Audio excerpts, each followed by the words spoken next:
So it's the third one we're doing in our takeaway from the book. Again, this is our book, The Good Life. The Good Life. A book kind of summarizing the study from the Harvard School study on human development, human adult development. And they've been doing this is a real life case study in trying to understand what it takes for an adult to develop right, for what it takes for an adult to live long and well, long and well, long and well, long and well, long and well, right? The way you live long and you enjoy the longevity of your living, right? You are not living a sorry longness. You're not living short either, right? You're living long and you're getting the full benefit of your living, you know? And that's what the study looked at, and the study found out the result. It is relationship. It is having the right relationship in the various areas of your life, and not just having relationship in those areas, on those segments of your life. It's having quality relationship in those segments of your life. So we've been discussing what it takes to have quality relationship as we went through the book, and we'll continue doing that as we do this recap of the book. So social fitness, is a title of chapter 4 of the book, and it's keeping your relationship in good shape. Just like physical fitness is keeping your body in good shape, spiritual fitness is keeping your spirit in good shape. Mental fitness is keeping your mind in good shape.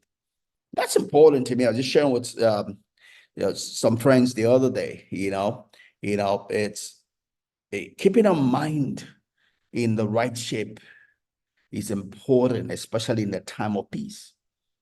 Because if your mind is not in the right state in a time of peace, when calamity eats you, it's easy for you to go into depression. When your mind is not in the right shape, you are in a place that is called pre-depression. Just like we say pre-diabetic. If your numbers are close, you're not yet there, but you're close. We call it pre-diabetic. Right? You could avoid being on medication for life if only you do the right things, if you don't enter into that bracket, right? The same way some people are pre-depression. They have a tendency, one small thing that goes wrong in their life, they just go into depression because their mind is not in a good shape. Right? They don't have control of their mind. Their mind is bothered by 1,001 things. Right? They're not living in the moment. They have distractions in their life, right? They have fears, anxieties. They have unsettled matter in their life. So all it takes is one small thing will happen like this, they go into depression, right?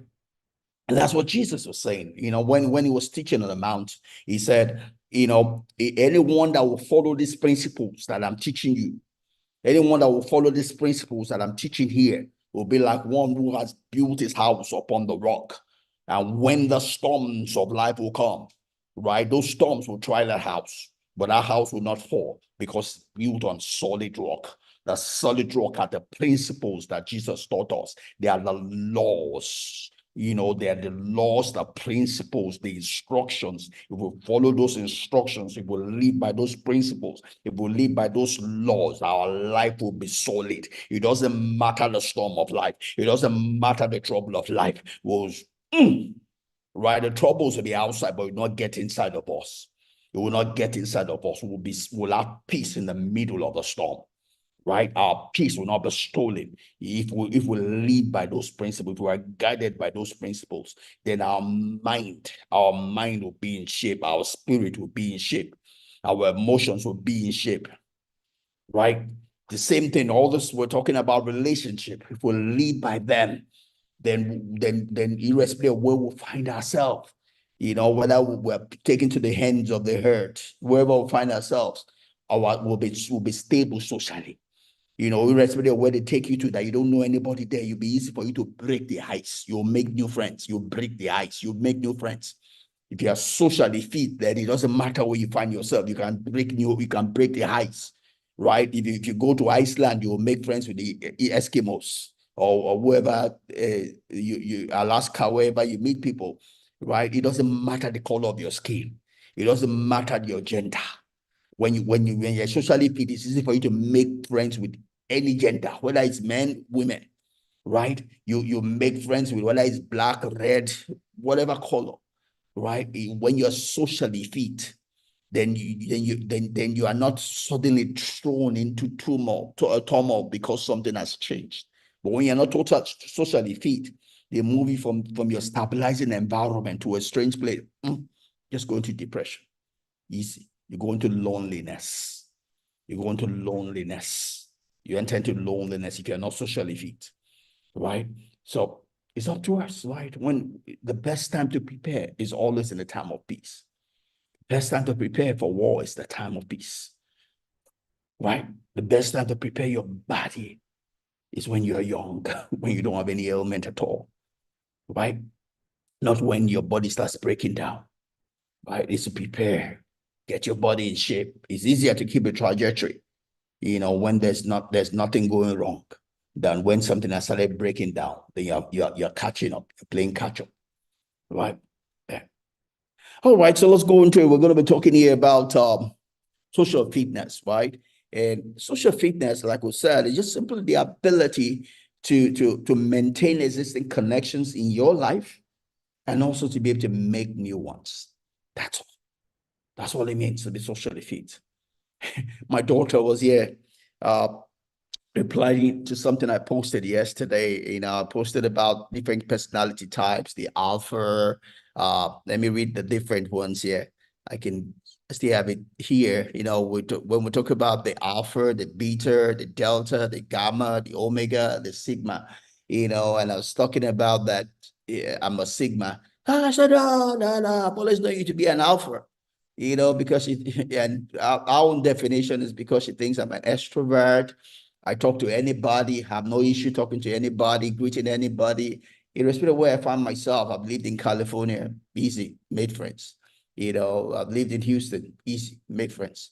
You know, and she kind of figures that, oh, Daddy, you're an extrovert. I said, no, I'm an introvert. I said, no way, I don't believe it. You're not, you don't fit it. And I let her know that what she sees is not the way I was born. What she sees is not the way I was born. What she sees is who I have become. I have become. I have become. I am not a slave to my biology. I am not a slave to my history. I am not a slave to where I am coming from. I have had to redesign myself to achieve the vision that I see in front of me. So irrespective of the personality type that you fit into, you are not a slave to your personality type. Whether you're a beta or delta or gamma or omega, or alpha or sigma, you're not a slave to that personality type.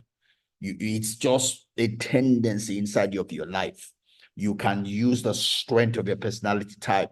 You don't have to be a slave to the weakness thereof. You can trump the difference, the weakness. You can trump the weakness. You can hold captive the weakness and trump it. You don't have to be limited by the weaknesses of your personality. You can trump it. You can trump it by practice, by training. Practice, training. Practice, training. Right? Like, for instance, my daughter would say, the way I was born, I couldn't do this. Standing in front of you and talking like this freely to the whole world. I'm going to be thinking about 1,001 things. Am I talking well? Am I saying the right English? Did I pronounce that well? Oh, better. What? What would the people think about me? Well, that's a heel. That's a weakness of someone that's an introvert. It leads to what we call social anxiety, right? Because you're so concerned about what people will say. Who cares? You have to train yourself to that place. Who cares? You see, I'm not doing what I'm doing right now because I want to impress anybody. Some people will like what I'm doing right now. I love the way my pastor in Houston says it, Joel Austin. He says there are always going to be three types of people. People that like you. So irrespective of how I do this, there are people that they will see past whatever error, mistake, pronunciation, blah, blah, blah. They always like me because they are my tribe. They couldn't be bothered. Yeah, they want me to do well, but they will accept me the way I am here on the way to where I need and want to be. There are people that don't like me, that irrespective of what I do. Whether you are doing well, it's changing like, somehow in their mind, they are very content. We will never like him. We don't like him. He doesn't belong to our party.